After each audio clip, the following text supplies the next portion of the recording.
What if the first civilization in our galaxy wasn't human, but feline? Not lions on Earth, but celestial cats, architects of DNA, starwalkers, and maybe our ancestors. This isn't science fiction. This is the Lyran Chronicles. And if even a fraction of it is true, we are not the apex of evolution. We are the apprentices. It begins far from Earth, in a constellation you've probably never thought twice about, Lyra. Dominated by Vega, one of the brightest stars in our night sky, Lyra is home to what some believe is the cradle of civilization itself. Not just Earth civilization, but galactic. This is Lyra Prime, a mythical world where life didn't evolve by accident, but by design. Here, the Lyrans emerged, towering feline-humanoid beings who mastered biology, energy, and consciousness long before humans learned to walk upright. Accounts from ancient channelers and esoteric texts describe them as radiant, not just in intellect, but in literal light. Their skin shimmered, their voices rang like music, their minds connected through telepathic empathy, a hive of wisdom rather than domination. Their bodies, feline, tiger-like agility with human intelligence. They weren't predators, they were protectors, keepers of equilibrium. But their power wasn't just physical, it was energetic. The Lyrans are said to have accessed higher dimensions, pulling energy from starlight, matter from vibration, and life from intention. Unlike the warlike civilizations often seen in sci-fi, the Lyrans weren't colonizers. They were seeds in the dark, planting life, not taking it. They moved from system to system in ships that weren't built, but grown. Organic vessels pulsing with sentience, part crystal, part consciousness. They became the guardians of young worlds, intervening only when necessary, guiding early species with tools, symbols, and stories. To some planets, they came as gods, to others as silent observers, but always with purpose. So how do we know any of this? Because echoes of Lyra Prime appear in the oldest stories we have. In Mesopotamia, the gods descended from the stars, beings of strange faces and vast power. In Egypt, feline protectors guarded the gates of the underworld. In Vedic texts, beings from the sky rode vehicles of light and roared like lions. Were these myths or distorted memories of Lyran encounters? Over time, their wisdom turned to worship, their technology mistaken for magic. But Lyra Prime didn't last forever. Some stories speak of a galactic war, a devastating rebellion, a betrayal by those who once walked beside them, another ancient race, driven by conquest. This celestial war scattered the Lyrans across the stars. Some fled to the Pleiades, others to Andromeda, Arcturus, and maybe even Earth. And so began a cosmic diaspora, a race of feline gods forced into exile, yet carrying the blueprints of civilization with them. They didn't vanish. They spread. Their story became ours. And if we trace the myths, the gods, the symbols of every ancient culture, we find the paw prints of something older, something wiser, something watching.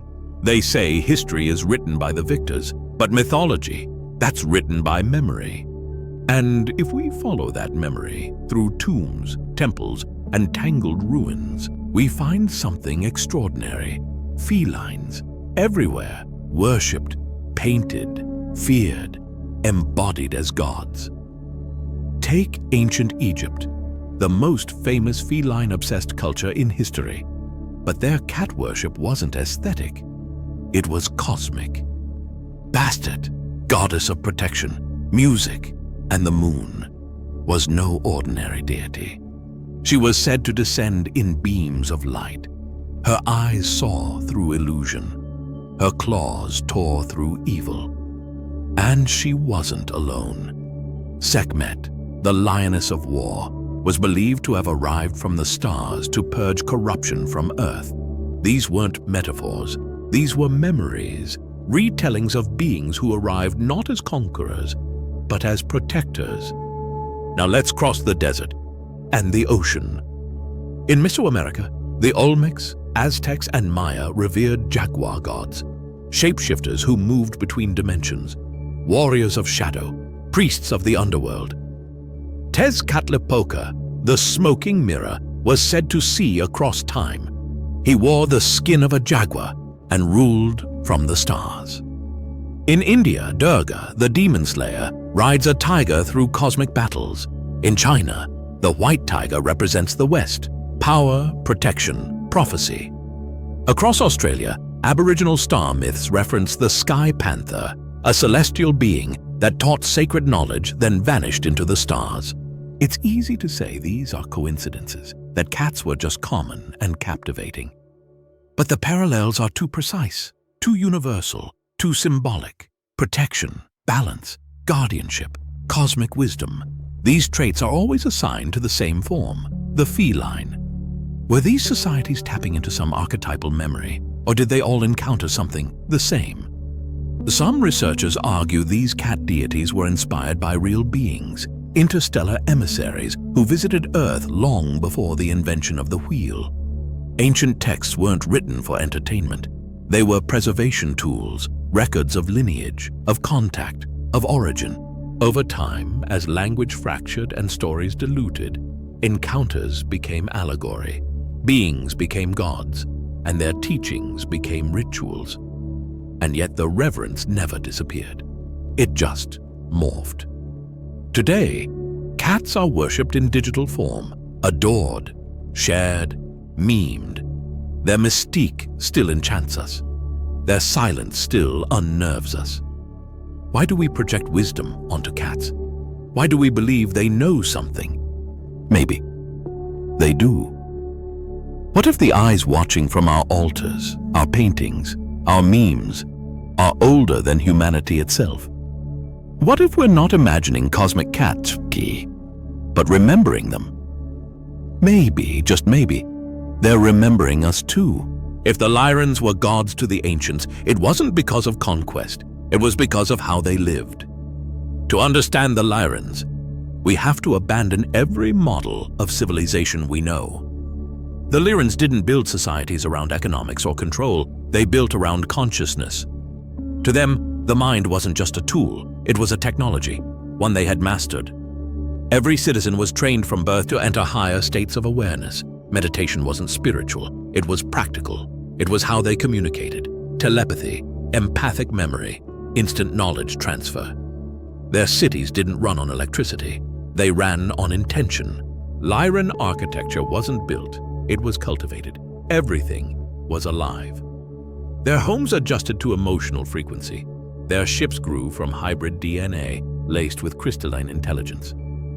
Imagine a city that hums with your heartbeat, a temple that knows your soul, a spacecraft that dreams alongside you. This wasn't magic.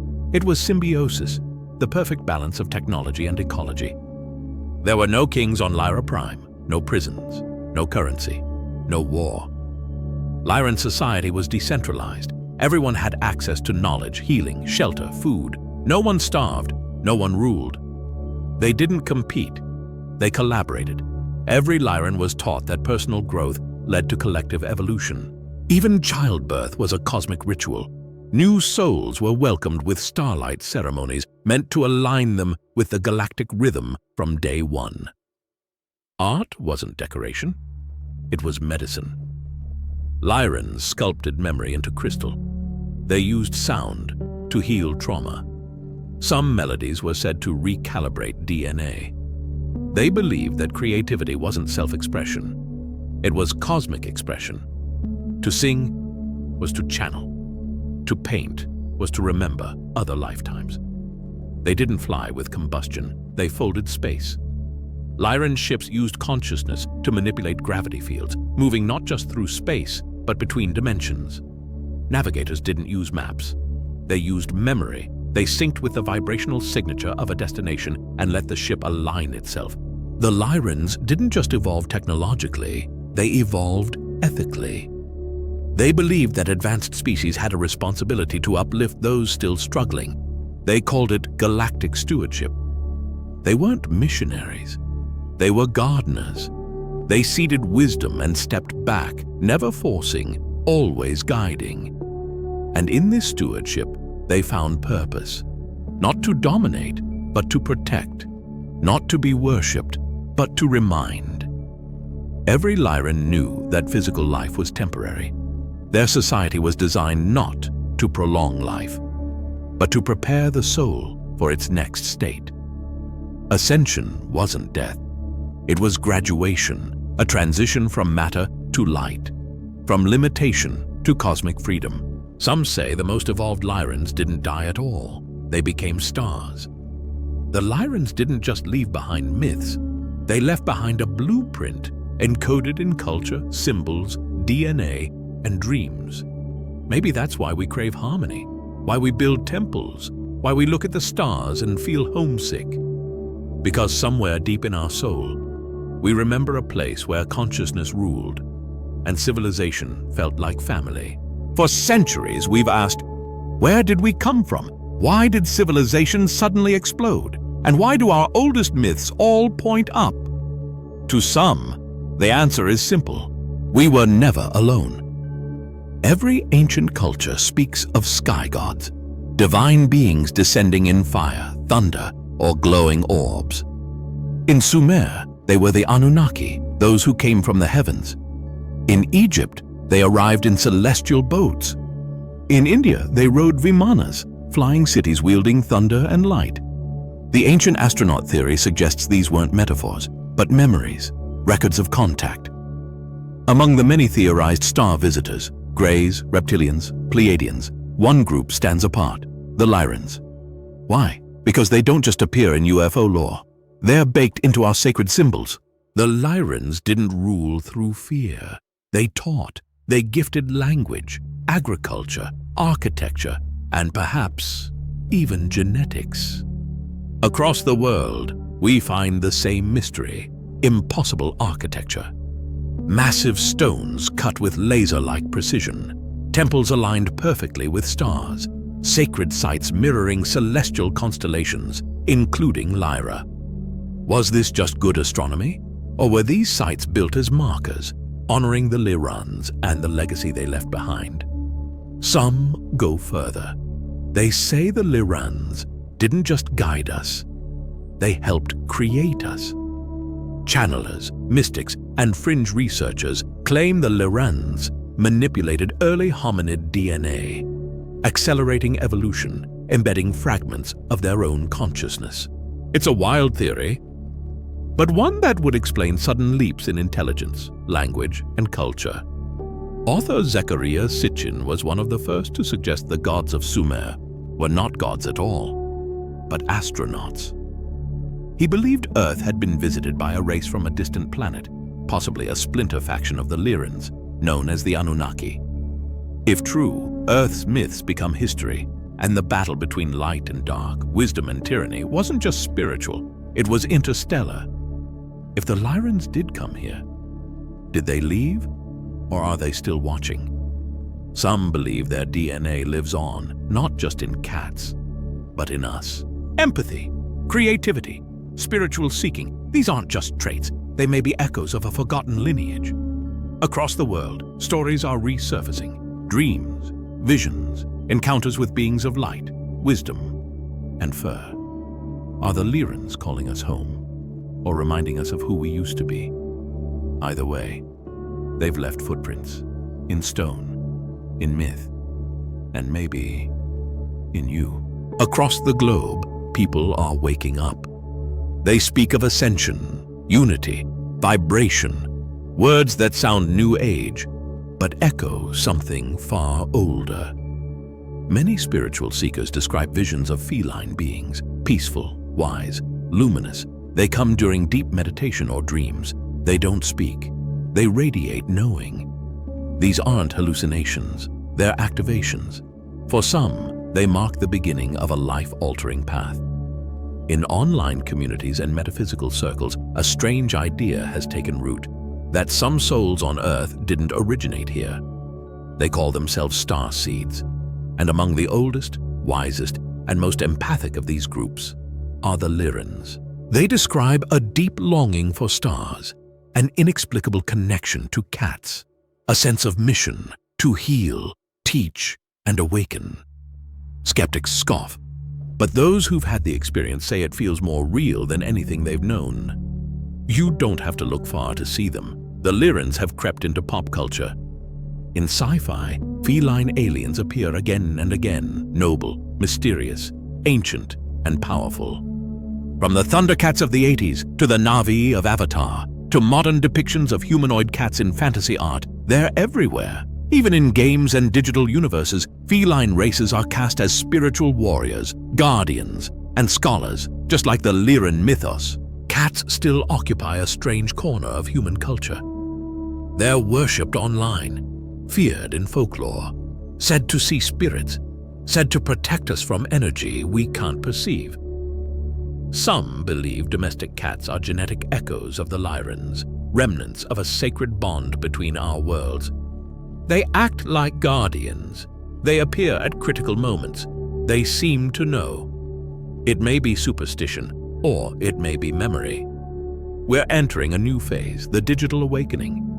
Across social media, people are rediscovering Lyran legends, posting channelings, animating myths, connecting dots that were once forgotten. It's a modern movement, but its soul is ancient. As the internet erases borders, the Lyran signal is being amplified, faster than ever before. Some believe the Lyrans will return, not in ships but in spirit. They say we're entering a new cycle, a galactic window, and the Lyrans are watching, waiting for us to remember. Others believe they never left, that they're already here, in dreams, in meditations, in our DNA. The Lyrans are not just a myth we inherited. They may be a myth we're still living. Their legacy flows through our symbols, our instincts, our stories. And when we look to the stars with longing, when we meditate and feel more than we can explain, that may not be fantasy. It may be ancestral recall, because the oldest truth isn't something we learn, it's something we remember. For thousands of years, the Lyrans were just a whisper in the dark, a myth woven through temples, tombs, and forgotten texts. But now, something's shifting. The whispers are getting louder, and they're not coming from the stars anymore. They're coming from inside us. Across the world, thousands of people are reporting the same experience, an unexplainable pull toward the stars, and a growing sense that Earth isn't their first home. They call themselves star seeds, souls who originated on other planets, born into human bodies to help awaken Earth. And one group keeps coming up, over and over again. Many star seeds describe detailed memories of golden cities, feline guardians, and lives spent teaching on other worlds. These aren't dreams. They're impressions. They come during meditation, hypnosis, near-death experiences. Some researchers believe these may be inherited cellular memories, stored in what's called junk DNA. Others say it's quantum entanglement, a soul's multidimensional recall. Whatever it is, it's spreading. In the last 2 decades, Lyran channelers have emerged around the globe. They speak in tones and frequencies. Some draw Lyran writing automatically. Others describe entire histories, told to them in dreams, visions, or moments of silence. The messages are consistent: evolve, heal, remember, and prepare. Now, Lyran teachings are being adapted into music, mindfulness apps, and healing practices. Their themes: inner sovereignty, vibrational awareness, the power of the third eye, and the heart-mind connection. To some, this is just a wellness trend. To others, it's a global soul retrieval. As humanity reaches the edge of AI, genetic tech, and quantum thought, we begin to resemble the very civilization that once watched over us. Is this a coincidence? Or are we reconstructing something ancient, not just through tools, but through vibration? Some believe the Lyrans didn't leave. They incarnated as us. Guides, teachers, children born with memories that don't belong here. Critics say this is delusion, fantasy, escapism. But even in psychology, we acknowledge the power of archetypes, symbols that encode deep truths the conscious mind has forgotten. And feline archetypes, they've always represented mystery, awareness, protection, and truth hiding in shadow. Maybe the Lyrans aren't beings we'll meet in the sky. Maybe they're a memory we're unlocking, cell by cell, thought by thought. Because when you quiet your mind and listen not with ears, but with being, something ancient stirs. Not outside of us, but within. A whisper of fur and starlight, reminding us that evolution doesn't just move forward. Sometimes it loops back home. It began with myths, then whispers, then questions. Now, it feels like something ancient is reaching back. Look around. Earth is in flux. A species capable of quantum mechanics, yet lost in ego, connected by networks, yet starving for meaning. We've mapped the genome, sent robots to Mars, but we still don't know where we come from or why we feel so incomplete. Earth's oldest civilizations, Egypt, Sumer, Teotihuacan. The Lyrans, if they were real, left no empire, no broadcast, no tomb. Just myths, symbols, and maybe echoes. But what if that's all they ever meant to leave? A trace in the bloodline, a whisper in the soul, a myth so powerful it waits for us to remember it when we're finally ready. We think of myths as relics of the past, dead stories told by dying gods. But what if the best myths are alive, waiting, dormant, like seeds under winter soil, quiet until the stars realign? What if the Lyrans aren't behind us, but ahead? What happens if the Lyrans come back? Do we welcome them, fear them, worship them again? Or do we finally understand that they never wanted to be gods? They only wanted us to remember who we are. We weren't their subjects. We were their legacy, a project billions of years in the making. They didn't give us technology. They gave us the desire to seek. And now we're on the edge, again, of destroying ourselves or ascending. Maybe their final gift wasn't physical, not pyramids, not power, but memory, buried in story, hidden in cats, coded into your bones. A myth so deep, it reactivates when the species is ready. And maybe we're ready now. We have two futures, one where we keep forgetting, and one where we remember. If the Lyrans were real, if they truly seeded wisdom across galaxies, then this isn't just our history, it's our responsibility. The Lyrans may never return in ships because maybe they don't have to. Maybe they returned the moment we opened our eyes and looked up and saw ourselves in the stars. Because the truth isn't out there, it's inside us. It always has been. You're not just part of the universe, you are a descendant of its oldest story. If this journey lit a spark inside you, don't let it fade. You've just scratched the surface of a much older story, one that's been waiting to be remembered by you.